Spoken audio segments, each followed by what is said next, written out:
It's the Saturday show, 97.5, the KSL Sports Zone. BYU scoring as soon as we go to break, Alex.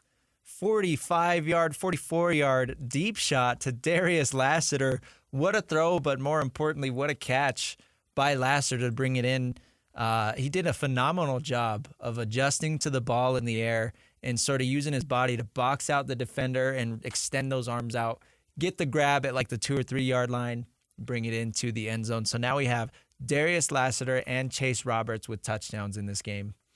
And Darius Lassiter up to 90 yards in the air, 153 passing yards in total for BYU, 86 rushing yards. They're doing really well of getting this Baylor offense and forcing them into situations where you're moving the ball through the air and finding some good passes, some good targets. Darius Lassiter, I think, so far has impressed me the most in this one. Obviously, just got the big touchdown.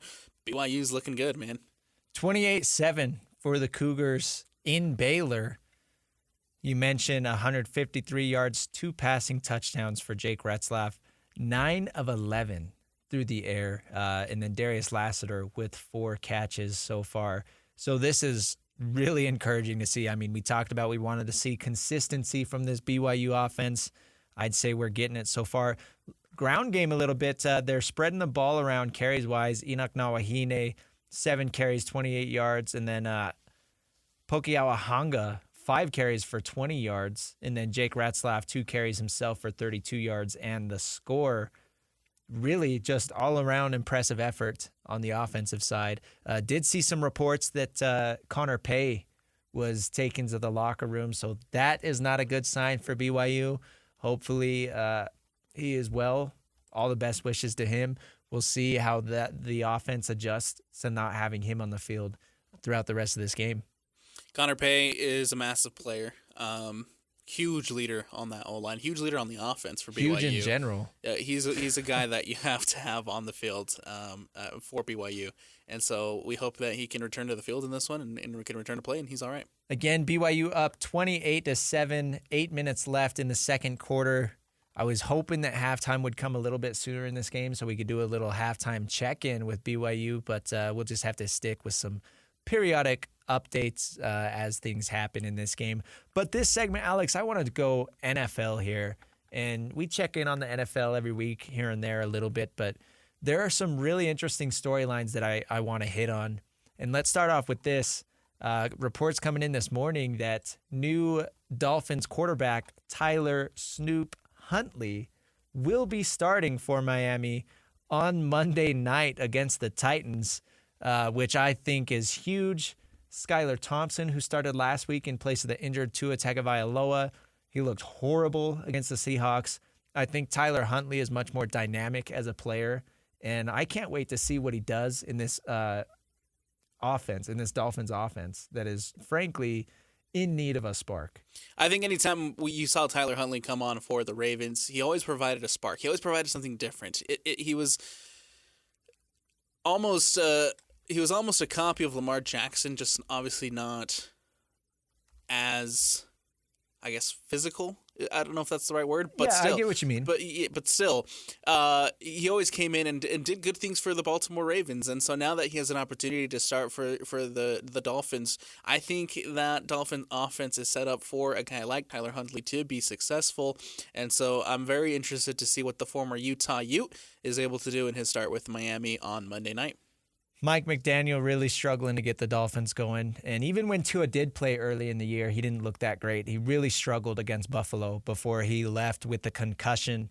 And, I made fun of it a little bit, but Snoop Huntley, former Pro Bowler, I think that's a funny little thing to throw in. I think it's a great opportunity for him because you're right, in Baltimore, they basically asked him to come in and be a great value version of Lamar Jackson. And I know Mike McDaniel is going to get incredibly creative in the ways that he uses Tyler Huntley, but I really want for him to have the opportunity to showcase that he's more than just a knockoff Lamar Jackson. And I think this is a great opportunity for him. And I like the matchup, too. That Titans defense has struggled, yeah. has been really inconsistent. And so I like the matchup and the opportunity for Huntley to get the start against the Tennessee Titans, a defense who is struggling, and again just show what you got, show what you can do, and maybe you get away from that great value Lamar Jackson perception that we have of him. This is a Dolphins offense last year that led the league in passing through the air, and then their rushing attack was phenomenal as well. Raheem Mostert led the league in rushing touchdowns, and I think overall touchdowns as well. Mostert has been hurt the last couple games. Devon Achane has looked pretty good. But Tyreek Hill, relatively quiet since Tua has struggled, and I think that's going to be really important for the Dolphins to try and really ignite that receiving game. Hill with 194 yards through 3 games, and Jalen Waddle 176 yards through 3 games. So I really want to see Snoop Huntley again just be a spark to this Miami offense that we all know has the potential to be one of the best in the league. And I cannot overstate how bad they looked last week with Skylar Thompson at quarterback. So this is a much-needed move. In case you missed it, this is a trade. Snoop Huntley was an acquisition the Dolphins made a couple weeks ago as soon as Tua got hurt. Not a trade, excuse me. They signed him off of Baltimore's practice squad. And great opportunity for Tyler Huntley, who spent the offseason with the Browns, by the way, and then Ravens practice squad, and now he's on the Dolphins active roster. They didn't feel comfortable playing him last week because they had just barely signed him. But after basically 2 weeks in Miami's system, they feel comfortable handing the reins over to Tyler Huntley. Question for you on this, Alex. I'm thinking about the crazy stuff that we're going to see Mike McDaniel do. How many receiving yards do you think Tyler Huntley's going to have for the Dolphins? Oh, that's a great question. I think they're going to do something funky where they put somebody in at quarterback, kind of a wildcat thing, put Tyler Huntley in at receiver. Obviously not a lot, but maybe a play or two. Yeah, no, it's extremely possible, and I think if you catch the defense at the right time, that can obviously go for a huge gain. So if Huntley is able to come out in a situation like that and catch a pass and get some good yardage, then I mean, hey, go trickery for Miami.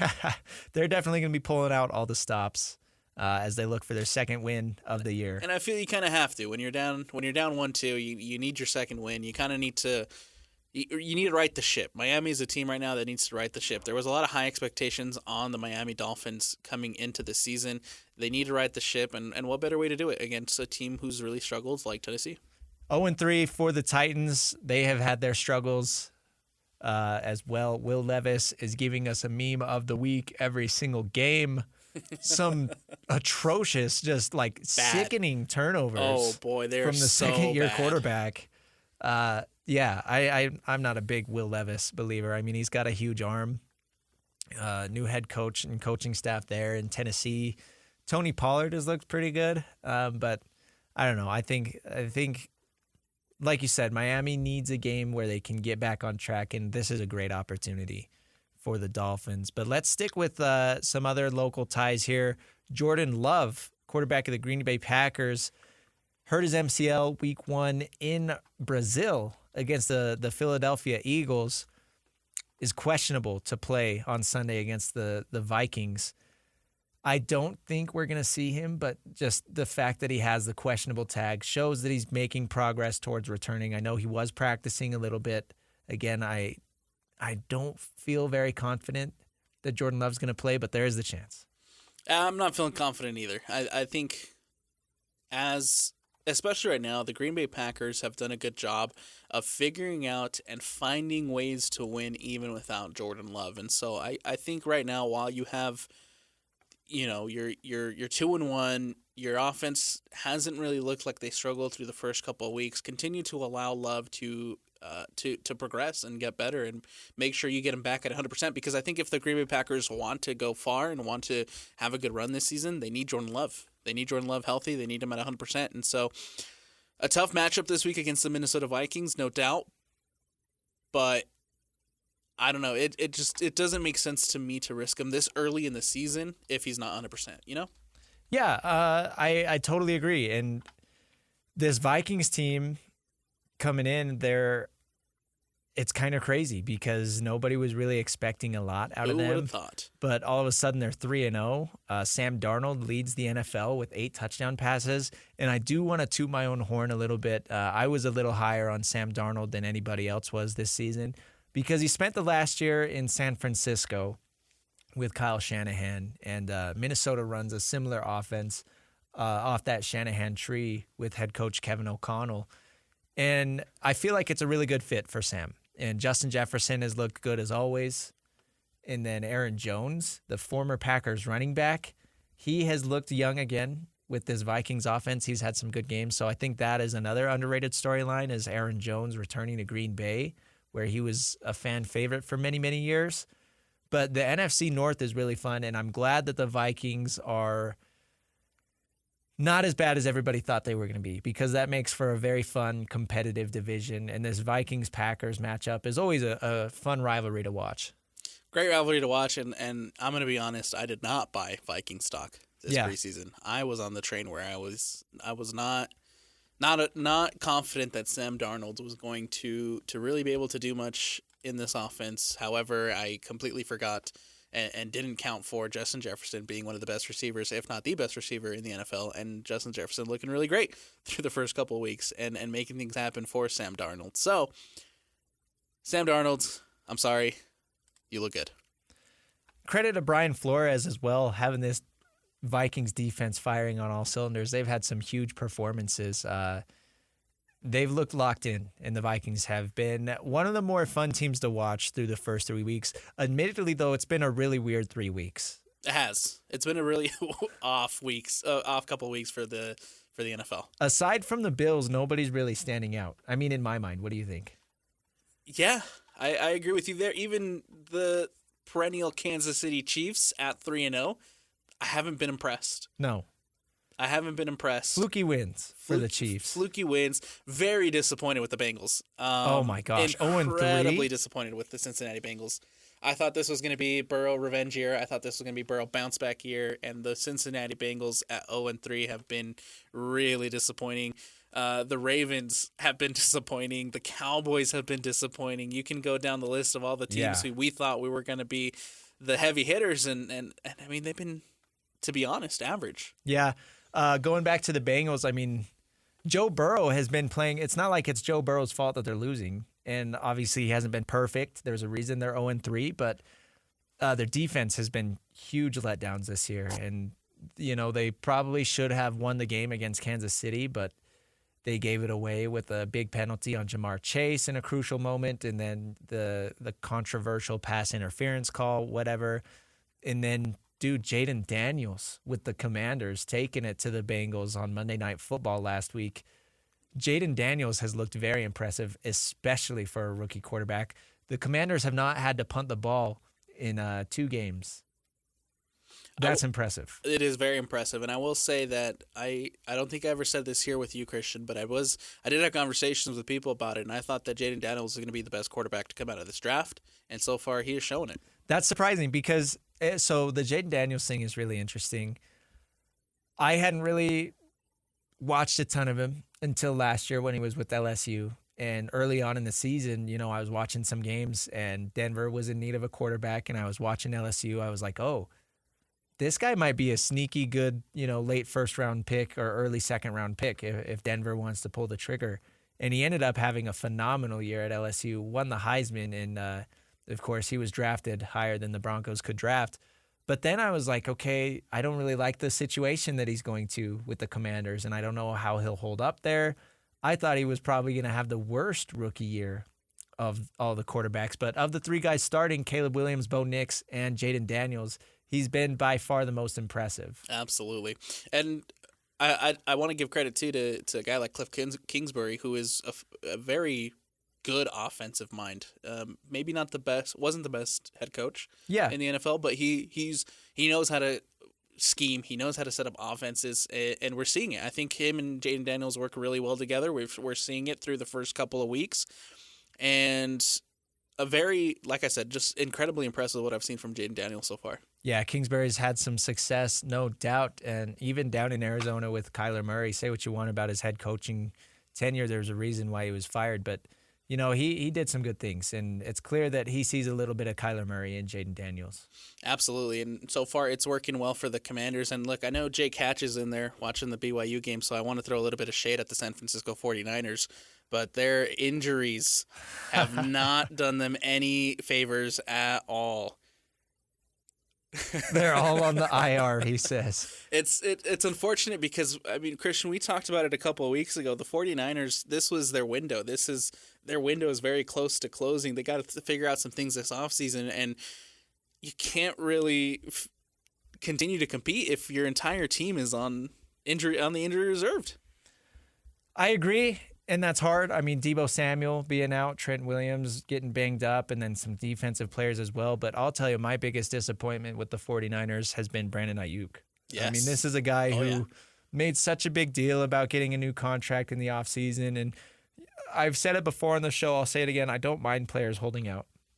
I think if you are a part of the NFL or even in college, if you are a part of this product and they make money off of what you go out and do every week, I think you have every right to earn every dollar that you can, especially with a game like football where it can severely impact you for the rest of your life once you're done. But to have that whole saga and have it get as messy as it did with Brandon Ayuk and all the trade rumors, and he was this close to getting traded to San Francisco, then you finally do get paid, and then you come back and extremely underwhelmed throughout the first 3 games, I think that is incredibly disappointing for him. And I know the 49ers are wanting more out of him as well. Absolutely, and they need to right now, especially when half your offensive weapons are out injured. You gotta step up if you're Brandon Ayuk. You have to show more. You have to show why you are worth your price tag. Yeah. In all reality, and so far he hasn't done that for the 49ers. Christian McCaffrey on IR dealing with his strange Achilles tendonitis that we were told in August was not that big of a deal, but all of a sudden it is. He's in Germany, actually, by the way. He went overseas to see a specialist over there. Deebo Samuel was out last week. George Kittle was out last week. Everything was in line for Brandon Ayuk to have his big breakout game of the season. And who led the team in yards and touchdowns?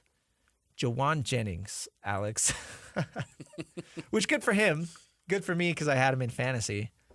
But bad for the 49ers when you're paying a guy superstar money and he is dropping passes that he should be catching. For comparison, as you mentioned, 175 yards for Jennings and only 48 on 5 receptions for Brandon Ayuk. No touchdowns. His longest pass was 12 yards. Had a total of 10 targets, so he goes 5 for 10, excuse me. And in the end, big win for the Los Angeles Rams. Yeah, that was a fun game. The Shanahan-McVay matchups are always entertaining, and normally it is Shanahan getting the better of McVay.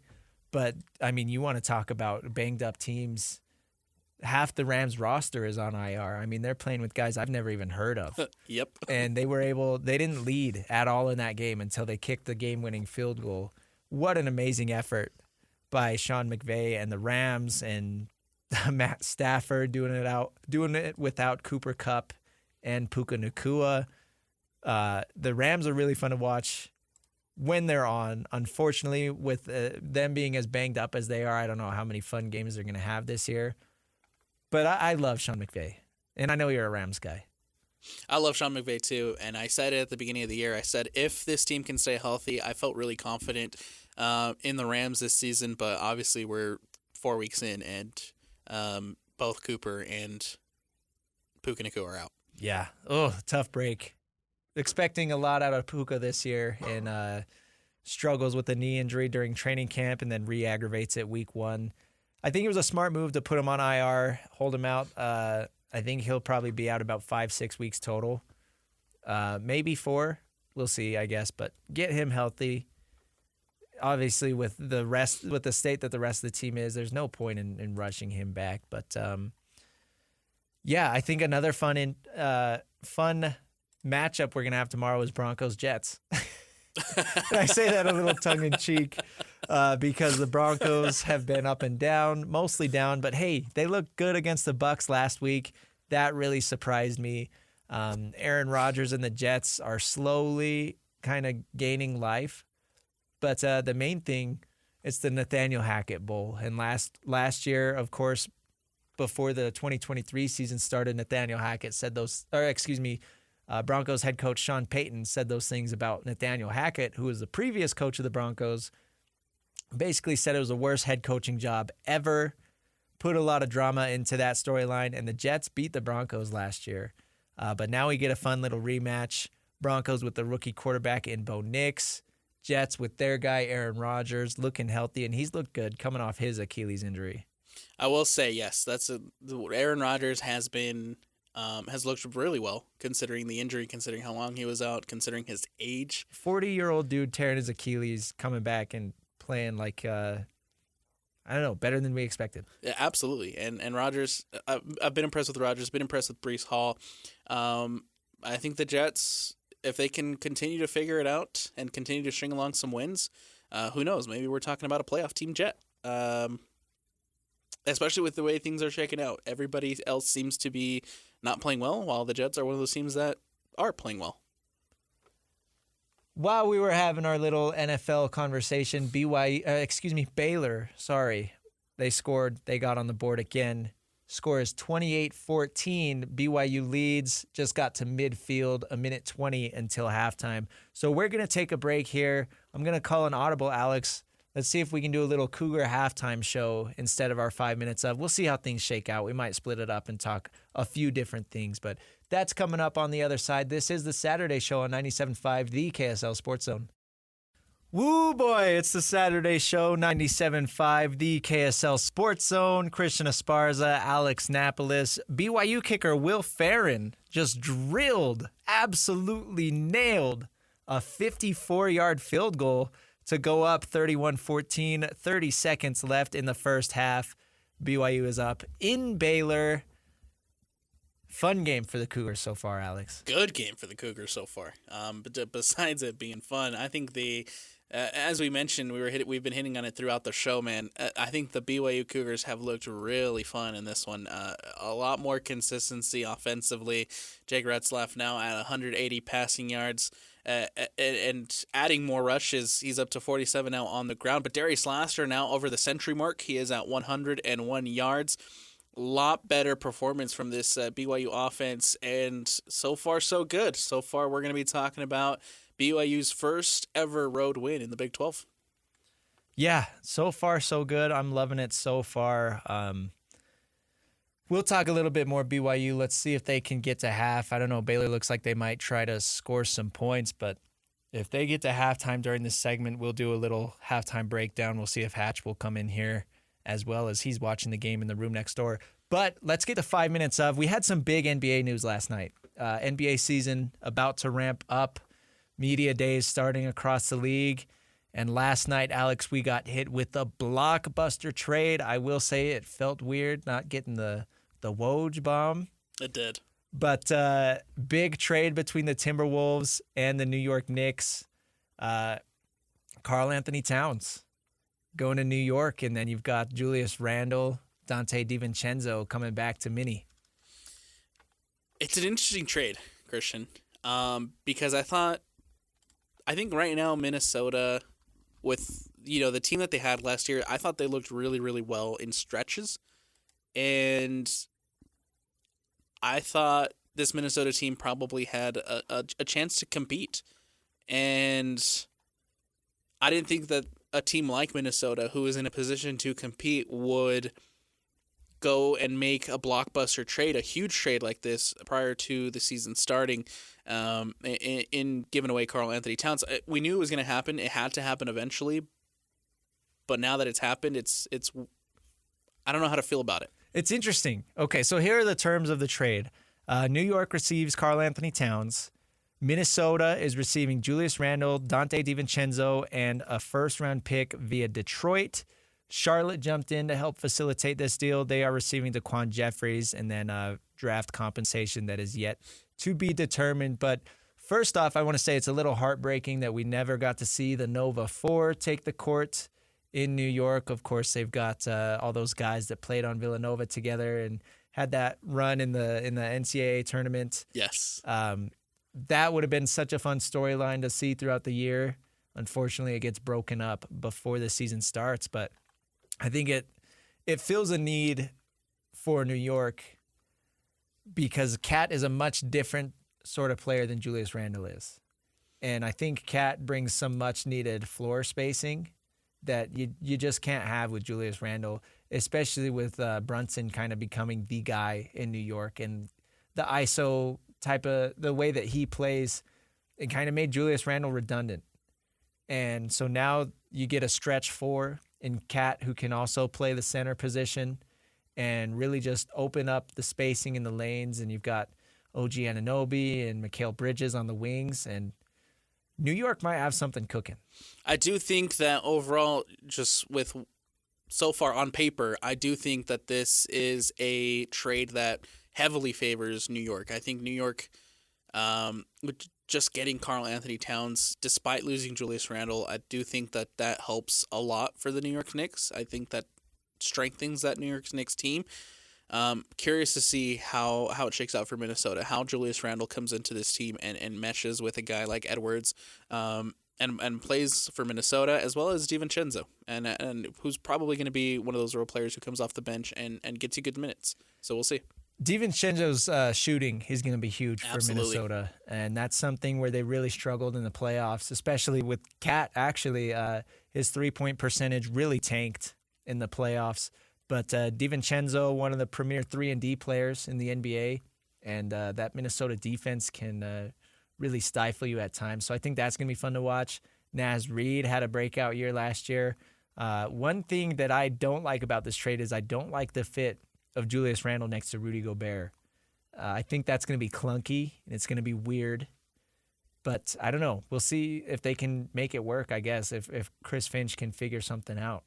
That's going to be fun to see the dynamic of Rudy Gobert and Julius Randle, and see how they not only obviously play together, but I guess the way they interact with each other and the way that they're going to be. Because I feel like Julius Randle is he gets fired up sometimes.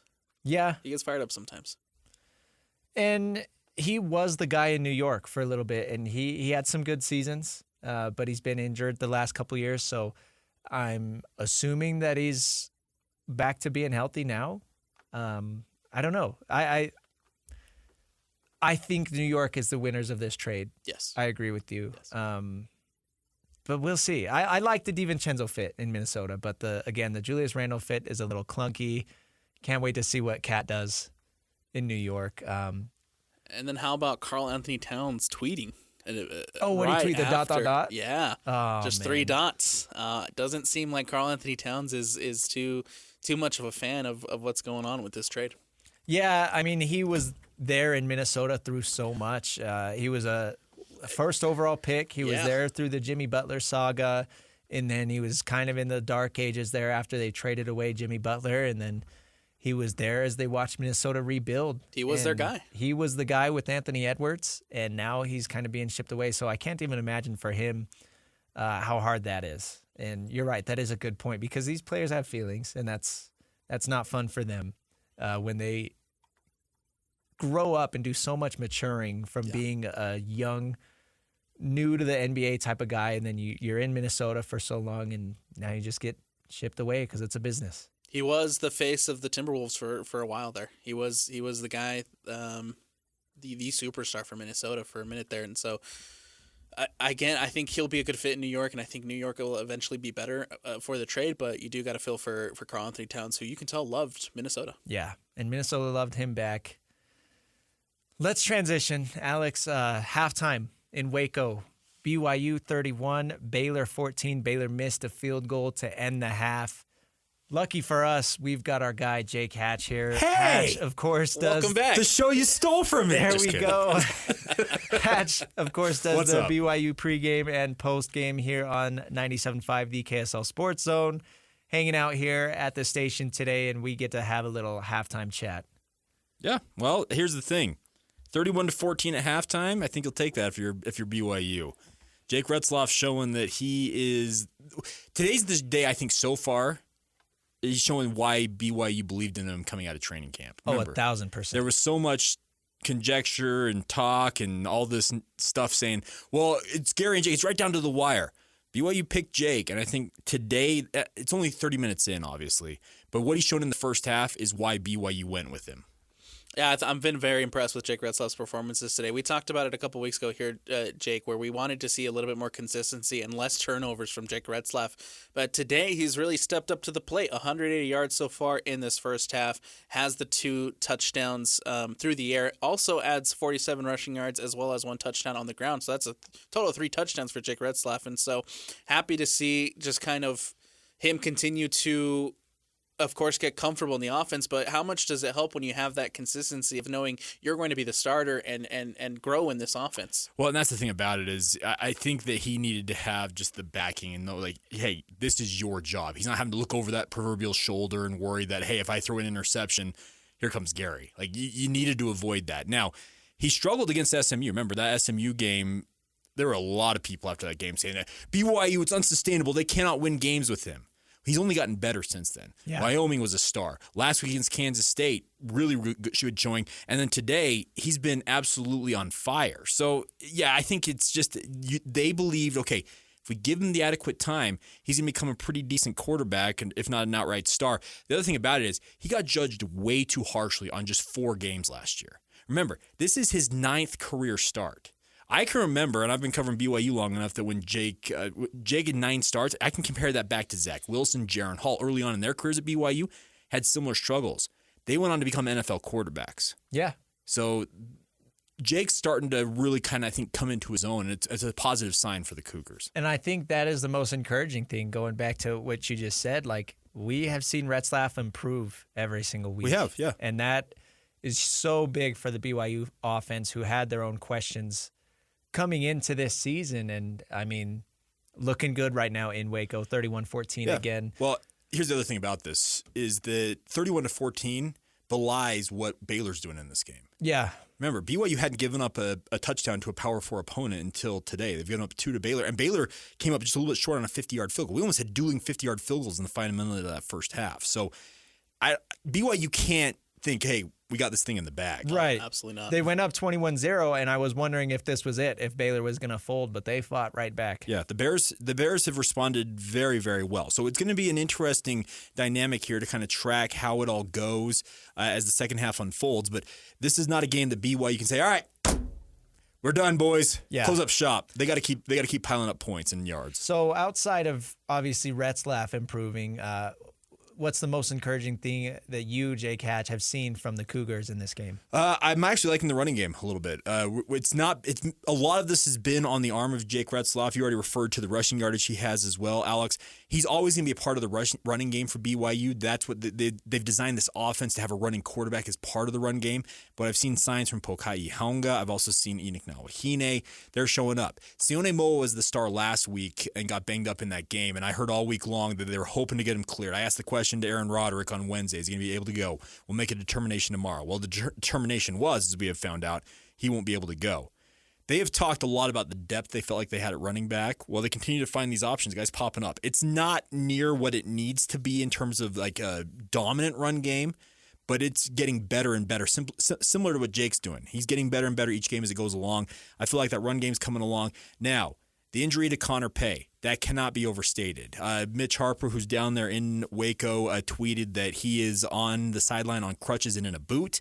Oh, that's no bueno. Not coming back in this one. No, he's not coming back today, and that's a blow. Especially for a team that's needing to find rushing lanes on the ground. Yeah, and you were talking about. I heard you guys talking earlier. He's such a big part of this team. He's kind of the heart and soul of what BYU's developed. He's a team captain. So losing a guy like that hurts. But I am encouraged that BYU's run game is slowly grinding to life here. So I'll ask now in turn that we have the official that Connor Pay will not be returning in this one. Who are the guys to look for to step up on that O-line? Who do we got to keep an eye out to kind of fill in that hole that Connor Pay leaves on that offensive line? So they slid Sonny Mocassini, who's got the start at right guard, over to center and brought Austin Leusa in at right guard. So they just kind of shuffled the lineup a little bit. And good news is both Mocassini and Leusa have starts this season at that right guard spot. So you're not throwing a guy who's never started before. Funny enough, last week, remember Bruce Mitchell got the start at right guard last week, and he was kind of a relative unknown. Had the highest rating of any offensive lineman against Kansas State. So there are options out there for BYU, but you do need to have those guys really show something, because Connor's a senior, and you got to kind of find the succession plan there. It may be that Sonny Mocassini is the future center. It'd be good to get him that game action in this, have a good showing, and feel confident knowing that, hey, I can get the job done too. Because if you don't know if you've seen it, Baylor's nose tackle, he's 340 pounds. Yeah, he's an big boy. absolute load. Yes. So BYU's defense, again, allowing the 2 touchdowns. Josh Cameron for Baylor, 4 catches, 77 yards, and a touchdown grab. 19 yards per reception. What does BYU's defense need to do to get back to the level that we've seen over the past few weeks? Start getting some pass rush. Yes, and that's what I've noticed too. Yeah, the thing is, in this game, Baylor's offensive line's been on point. They have given Sawyer Robertson the opportunity to kind of maneuver in the pocket. And the other thing is when he escapes the pocket, there's no backside fill for BYU. Guys are vacating their zones where they're supposed to be in terms of corralling him, and he's making them pay. So credit to Sawyer Robertson, credit to the Baylor offensive line, because this is a BYU defense. You guys have seen this every week, has been very good about getting after the quarterback. Today, it's been pretty neutered, and they've got to be able to start generating that. Is that means bringing extra maybe players on the blitz? Jay Hill will obviously scheme something up here, but they do need to get more pressure on Sawyer Robertson. And when they get pressure on him, sack him or corral him. Don't allow him to start gobbling up those yards with his feet. How about Will Farron there knocking out a 54-yarder right before the break? Special teams have been a huge part of BYU. Obviously, last week with a huge punt return. Now you get this super long field goal. Jake, what have you seen from we're going to talk special teams here. Yeah. What have you seen from the special teams for BYU? It's good to see them because they had the kick return for a touchdown against Wyoming. Now, the punt return for a touchdown was absolutely thrilling last week, but Parker Kingston almost made a mess of it at the same time. Yeah. So it's good to see these things coming to life. Will Farron, I've seen him kick. He's got a monster leg. That kick, 54-yarder, probably would have been good almost to like 60. I didn't think he was going to make it, but he kicked it, and that looked good right down the middle. They're college kickers, man. Yeah. There's a reason why there's a hashtag that exists on social media for these guys. We saw last week at Utah State had a 64-yarder made against them out there in Philadelphia by Temple. It's a positive that BYU's getting contributions from the special teams. You always take it. I don't think you ever bank on getting those contributions, but you always like when it happens. Funny enough, that 54-yarder, 2 yards off the BYU all-time record. Wow. So Will Farron, if he gets a chance at some point maybe this year, he could maybe break the record. And that's always encouraging to know that you have a kicker with a leg. Yeah, if you can go plus 50 yards in terms of like knowing, hey, we have a chance to get 3 points out of this, that helps the offense innumerably. 1,000%. Hatch, we wish we had more time. We good. are right up against it. We appreciate you coming in. Let me just say, you guys are absolutely killing it. You guys have stepped in and have been absolutely awesome. I've been listening as I've kind of been going around to kids' sporting events on Saturdays, listening to you guys. You guys are killing it. I appreciate you guys doing what you're doing, and keep up the good work, all right? We appreciate you, man. Thank you for always helping us out. We got you. Absolutely. Hatch, we will check in with you plenty of times throughout the rest of this year. Again, absolutely. Thanks for stopping in at halftime. We're going to hit a quick break and then wrap the show up. This is the Saturday show on 97.5, the KSL Sports Zone. Wrapping up the Saturday show, 97.5, the KSL Sports Zone, Christian Esparza, Alex Napoles. Huge thanks again to Jake Hatch for joining us last segment to talk a little BYU. They are up 31-14 at halftime. You can catch Jake Hatch and Alex Keary on the Cougar postgame show as soon as that game goes final. That'll be here on the KSL Sports Zone. Alex, let's talk RSL. We've had so much to talk about today, but RSL entering the home stretch of their season, 4 games remaining, coming off the 3-3 tie last week against Portland, taking on Austin tonight.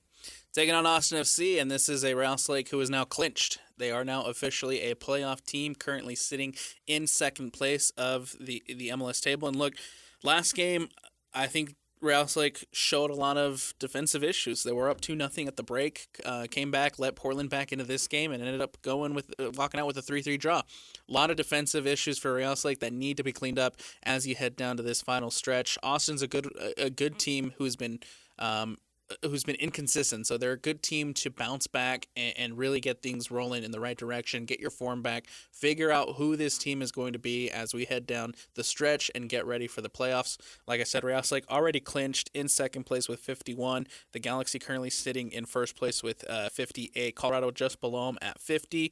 LAFC at 4 for 49. So with the playoffs already clinched, you just need to get the wins, get the points, and seed yourself in the best position possible as you head as we get ready to start playoffs. Getting a little nervous because I feel like we've been saying the same thing about RSL for the last couple of weeks now.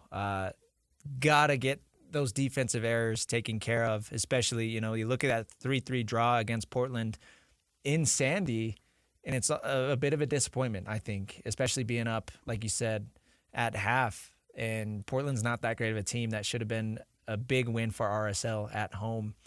4 games left. Austin today, Wednesday, they will play at home against Minnesota. Next Saturday, they will play it at San Jose, and then they will wrap up their season October 19th at home against Vancouver. Then we'll have playoffs.